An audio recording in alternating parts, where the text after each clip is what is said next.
বাতিটা। নবনীতা দেবসেন। এইবারে শুয়ে পড়ো মাগো, 11টা বেজে গেছে। 11টা আবার রাত নাকি? তুই শুয়ে পড়, তোর কাল কলেজ রয়েছে।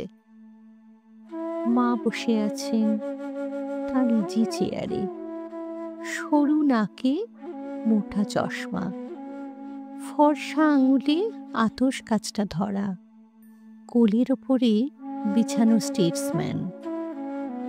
পাশের টেবিলে ফ্লাক্সে চা, ঔষধ, বিশুদ, রূপোর ডিবিতে পান আর জর্দা, পেতলের পিকদান, পেতলের গ্যাস বাক্স, পিছনের টিপয়ে মাটির ঘটে মার প্রিয় রজনীগন্ধার গুচ্ছ, আর বেতের টেবিল ল্যাম্প আগরতলায় তৈরি। সামনে টিকটিক করছে অ্যালার্ম ঘড়িটা, ট্রাভেলিং ক্লক। মা কাগজের পাতা উল্টালেন। প্রচণ্ড ঘর ঘর শব্দে শব্দহীন রাত্রি টুকরো হলো।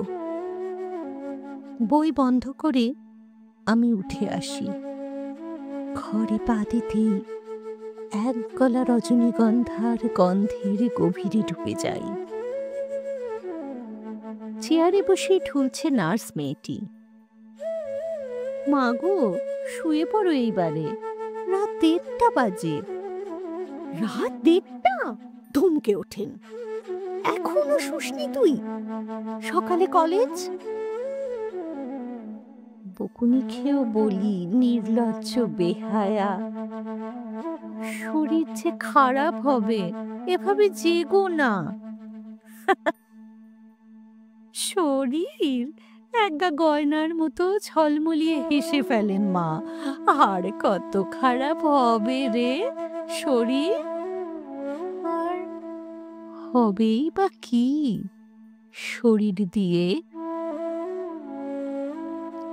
আরেকবার যেতেই হয় নিজে শোয়ার আগে। 2:30 বাজলো। মাগো, ক্ষান্ত দাও, খাটে শোবে চলো। শোবো শোবো, এইটুকুনি বাকি।